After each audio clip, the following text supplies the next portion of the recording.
Good morning mga tugang. Ayan o. Tara, kain po tayo. Agahan po tayo mga tugang. It's 7:18 in the morning. Ayan. Ito po yung pagkain natin ngayon mga tugang. Sinangag,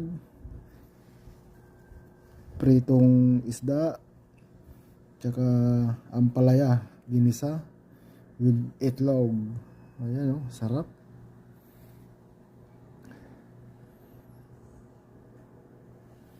Yung sinangag niya medyo malata, pero carry na yan. Ayan.